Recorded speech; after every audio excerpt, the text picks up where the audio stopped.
Hey guys, welcome back to the channel with more Fullmetal Alchemist. This is episode 2. On Netflix it's saying part 1 episode 2. I don't know how the episodes are split up exactly, but I guess Netflix will tell me when it's... I guess it's probably pretty easy to tell too, but Netflix will tell me also. But yeah, I'm excited to watch more. There was a lot of character introductions and world building last time. Louis Armstrong is kind of hilarious with his, just showing off his muscles. Look at my muscles. And he's voiced by the same guy who does All Might and Vegeta and Piccolo, so that definitely endears him to me. And curious to see how Ed and Alphonse are going to go about getting their bodies back. They mentioned a Philosopher's Stone last time. And they said at the beginning of the episode that they're headed to Lior, so maybe they're on their way now. But yeah, let's check it out. If you want to check out the full reaction, you can look at Patreon in the link in the description below. Let's go.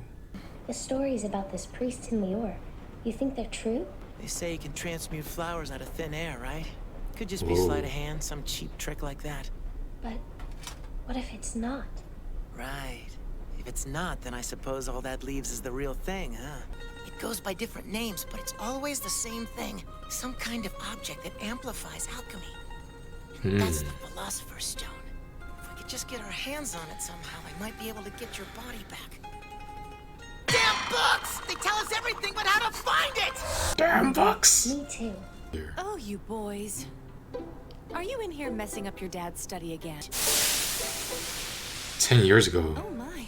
That's alchemy, isn't it? Right, we read about it in these books. I Wow. can't believe you've done this. I'm sorry, did we mess up?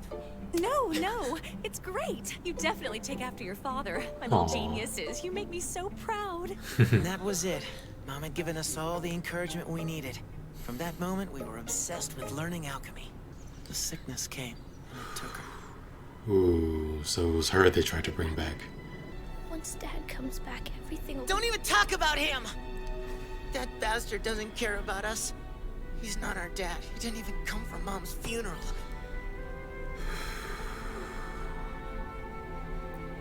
Trisha Elric, 26.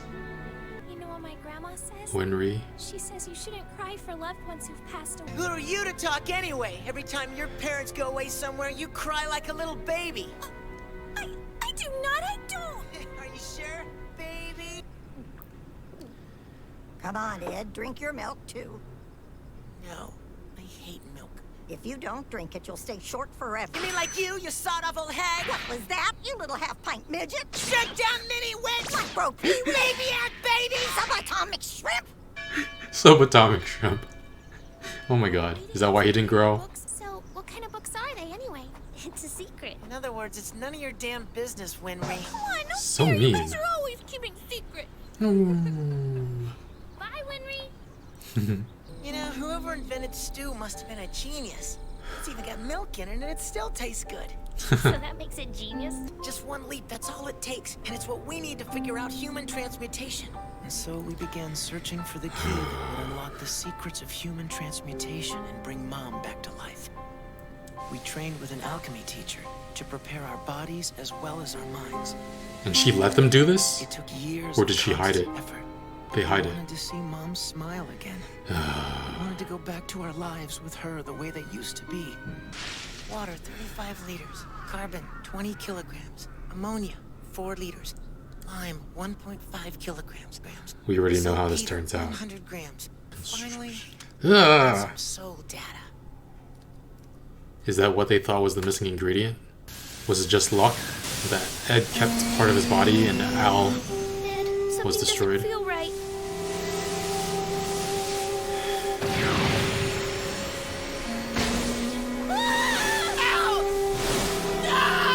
A rebound?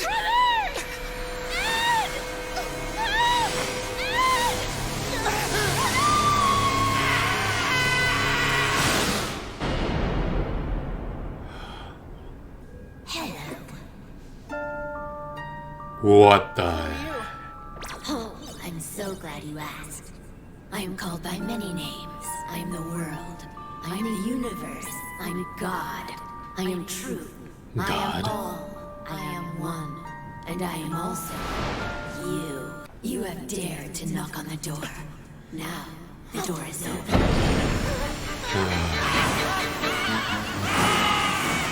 Quiet, child. This is what you wanted, isn't it? I will show you the truth.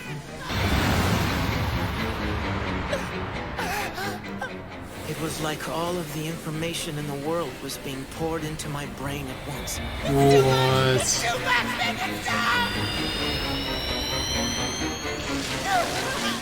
What's happening to me? Stop it! Make it stop! Make it stop! It all became clear. The truth of everything. Mom! Mom, please!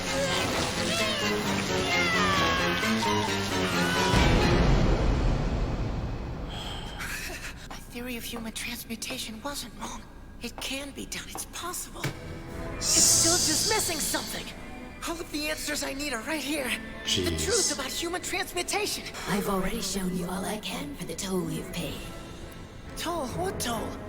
This, surely you knew. It's the law of equivalent exchange, right, young alchemist? No! He's gone! What have I done? Somebody help me! Oh, that's not Mom.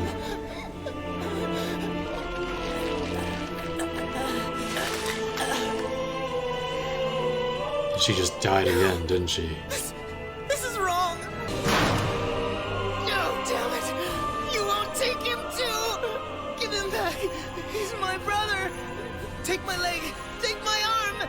Take my heart, anything you can have it! Just give it back! He's my little brother, he's all I have left! Jesus Christ. Xingyi's Alchemy, what's that? Why'd you decide to make Ed a state alchemist anyway? I mean, military life isn't easy, you know. That boy's gonna have to go through hell someday. Oh, they've seen hell. Both of them. And plenty of it. Lieutenant Colonel, they're not in back either. We went to your house, we saw the floor. What was that? What did you do? We're sorry. We didn't mean it. We're sorry. Why are you? The last thing I expected to find was a boy skilled enough to attempt human transmutation, or advanced enough to bond a soul to a suit of armor. I'd say he's more than qualified to become a state alchemist. He's broken. And they may be able to find a way to get their bodies back, or even more. Jeez. Right after he came stumbling to my door, half dead and covered in blood, I went over to their house to see for myself what had happened. Whatever that thing was, it wasn't human. Alchemy created that abomination. It nearly killed them. And you want to throw those boys headlong into it? Would you really have them go through that kind of hell again? It's Riza Hawkeye. Riza. Nice to meet Hawkeye. you. I hate what you soldiers do. Soldiers like you are the reason my mom and dad left during the war, and soldiers are the reason they're dead. And now you're here to take Ed and Al away too. If they go, that decision will be theirs, and theirs alone.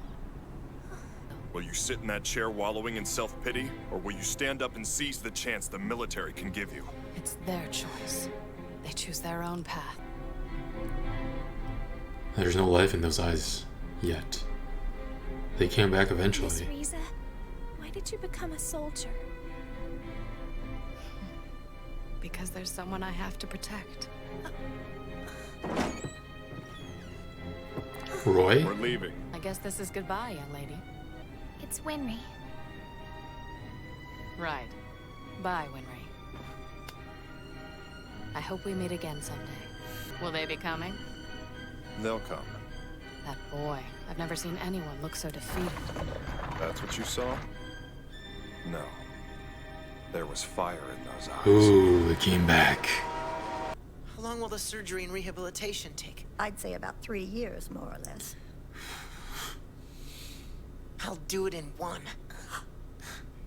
Just hang in there a little longer, okay? Then we're gonna get you your body back, I promise. Right.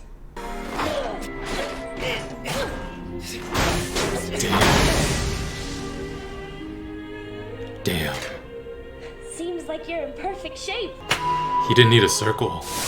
He knew he didn't need a circle? Brother! Yeah, I'd say that's right on the money. No, it's amazing! You didn't even use a transmutation circle. You perform alchemy the same way the teacher does. You can do it too, can't you? The teacher? No, no way! Hey, you! Don't mess up my auto mail. You know how hard I worked on that. Hell, if it's half as hard as to throw a wrench, I'd be surprised. For real, you could try acting more like a girl and less like a gearhead. You think I'm a gearhead? That's fine, but you had better get used to it. Because as long as you're wearing my auto mail, you're stuck with this gearhead whether you like it or not. She listened to Hawkeye. Do you need something to draw transmutation circles with? No, that's okay. I got it. Don't need it.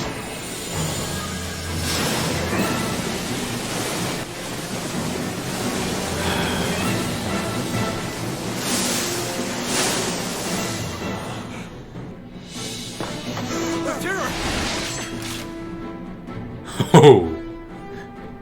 You know, there are some people who would see this as a good way to assassinate a VIP. In the future, you might want to rethink the way you conduct these examinations. His sword is drawn. You clearly have nerves of steel, young man. Jeez. But I'd say you still have much to learn about the world.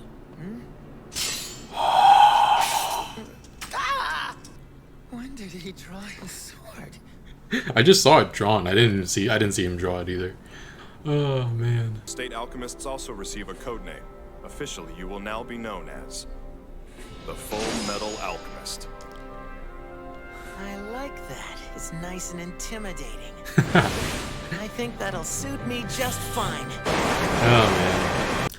Alright guys, so this episode was a lot more story-based, emotionally based, character-driven than the last episode, which was more action-based.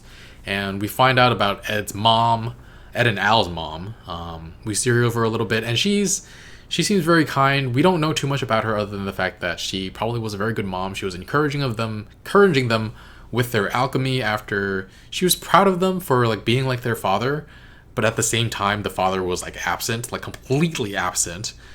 He didn't show up for the funeral, and I think it took them 3 years to try human transmutation, if I'm right about that, and then another year for Ed to like rehabilitate, and yet the father didn't show up. Al still believed that he would show up, I guess. He'd be like, everything's still gonna be okay when Dad comes home, but Ed kind of tried to set him straight.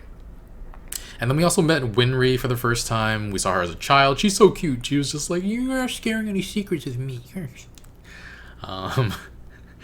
But yeah, Ed is so ornery towards her, like just so mad, like just he should treat her better, honestly. Like even the show is definitely like trying to make them like a romantic couple, but like just even as a friend, he should just treat her better. Like he's pretty mean to her.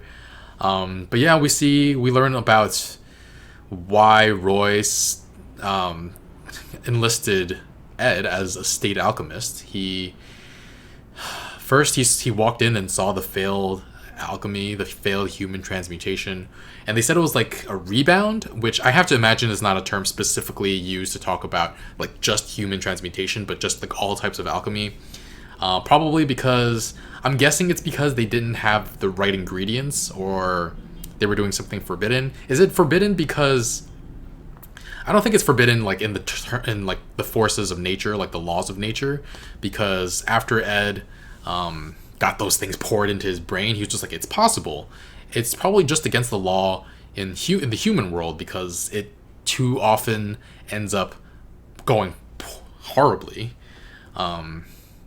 And yeah, I feel like, yeah, things happen, like the rebound happens when you break the law of equivalent exchange, and that's what they're trying to get the Philosopher's Stone for, the Sorcerer's Stone? The Philosopher's Stone.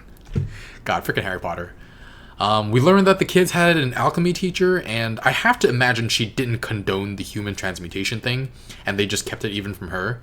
But she must feel responsible on some level. We didn't see her after they tried the human transmutation, so I don't know if she just wasn't around, if she disavowed them after. But we also learned that she is also capable of doing transmutation without an alchemy circle, which she isn't missing any body parts, so I don't know if she tried human transmutation at some point in time. I'm sure we're gonna learn more about her later. Hopefully, at least I hope we do. And yeah, when they were first trying to do that human transmutation, we saw those hands grabbing at Hal, all those little tiny hands, and man, I think it wound up just being like pure dumb luck that Al was taken and not Ed. I think they had soul data, but not an actual soul. I don't even know if blood counts as soul data or data. But yeah, they probably tried to consume his body or soul, and it wound up consuming both. And I don't know. But they weren't. Somehow, Ed lost his leg, and that was a toll for learning more about transmutation. And there was just so much stuff pouring into his mind, which was really fascinating. I paused a little bit, and it seems to be mostly like the things that I recognized were scenes from their past. So like we saw a bit of their teacher, we saw their mom. Yeah, and the hands grabbing at Al's body. I don't know what that thing's purpose is. Like, it was glad when Ed asked it what it was. It was like, yeah, I'm so glad you asked. And it had a smile on its face. So it said it was a god and the world, the universe. But it's not an impartial observer, because it expressed joy in some sense, and took Ed's leg for itself.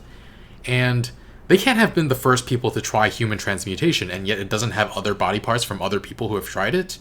I don't know about that, so I'm not entirely sure that I trust that it's a god either.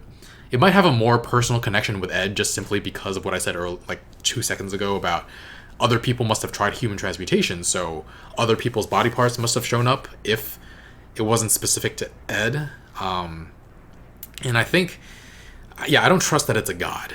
But then at the same time, it has all that information it's capable of cramming into Ed's mind. I think it's godlike, but I don't know. And it's taking the form of a child, and it has no features until it shows up right close to Ed and smiles. That was really creepy. And during that moment, after he stuffs all that information in Ed's head, he seems to have he's forgotten what's happening in the real world, and because he wanted more. He's like, we're so close. We have the information. It's possible to do human transmutation. And he feels like he's on the verge of getting his mother back, but could do with just a little bit more information. Instead, it wasn't enough, and he lost his leg. And then he used his arm, I'm supposing, because he had both arms until he used it to get Al back. And now the mom's gone. The thing they brought back, it looked like it died again. It wasn't their mom. And I'm hoping he's given up on her for good, because even with a Philosopher's Stone, I don't know if I trust that they can bring the mom back. I'm curious to see if they'll be able to bring the brother's body back, though. I have to imagine there's another version of the thing that Ed saw, and it has Al's body. But then, will the body age? If he's brought back, is he going to be 5 years younger? Or I don't know how many years younger there are, but yeah, it's a lot of questions to think about. And yeah, I went to actually look up the law of equivalent exchange today after watching this episode, and apparently it's not a real thing. I've heard about it so much that I thought it was a real thing, and apparently it originated with this show or manga, and it's been talked about so much in real life that I not only heard about it, but also thought it was something real in I don't know. I mean, it's based on, I guess, the law of thermodynamics. You can't just the second law of thermodynamics, where energy, or there's a finite amount of energy. But yeah, and then Hugh said something to Roy about, Roy was asking something about the Shamey's alchemy this episode. It had something to do with the freezer case, so curious what that is. It was just a brief mention, and then it was dropped. But we do get some backstory on Roy and how he was the one who got Ed enlisted. He came and investigated, he was there to investigate alchemists, talented alchemists, but it turned out to be Ed and Al, which, to be fair, they are.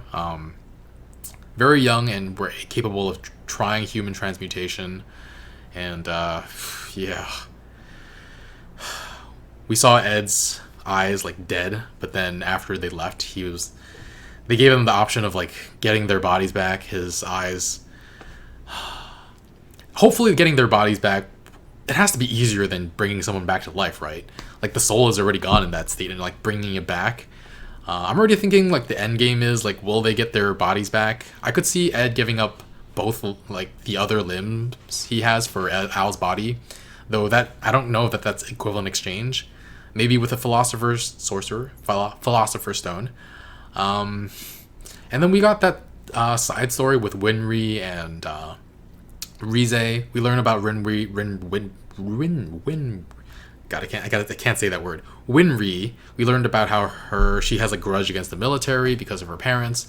Not clear if the parents were in the military, like were they enlisted and drafted, or were they just like victims of the war. And at first she wouldn't shake Rize's hand, but then she realized that Rize, like the people in the military are not the ones who are like culpable for the parents' death. It's like the country and like everything's going on around it. Rize just joined the military because she had someone to protect. Not sure who that's talking about exactly, if it's someone at home like the family, or if it's Roy, because they did cut to Roy right after she said, I've got someone to protect. But yeah, we learned that Winry's parents weren't around a lot when she was a child, because Red said that she cried a lot whenever they left. And yeah, I think Winry was really affected by that conversation with Rize, though. Rize said she was in the military because she had someone to protect, and then Winry became this. She started like working on the automail, and she was the one who designed Ed's arm and leg. And so I think that got to her, like, doing something for the sake of someone else. She understood that. And then with Ed, like, telling her to be more womanly, she was just like, as long as I have as long as you need my help, I'm going to be a gearhead. So I have to imagine, like, there's too many parallels for that not to be a coincidence. I feel like she definitely took Rize's words to heart. And they're definitely trying to push these two together, which is really fun. Though Ed could definitely treat her better. She throws a wrench at his head. And Al's face when she was just like, I'm never going to stop being a gearhead as long as you need help. He was like, So yeah, really, really fascinating episode. Really enjoyed it. And yeah, that's all. I think that's everything I need to say about this episode. I think I'm gonna give this an 8.5. It was definitely more. It was very interesting, and a lot of things we learned, which are very fascinating. It was definitely emotional, so hence the high score. But yeah, if you want to watch the full reaction, check out Patreon in the link in the description below, and we are 1 week ahead there as well. So yeah, I look forward to watching more next week, and I'll see you guys soon. Bye, friends.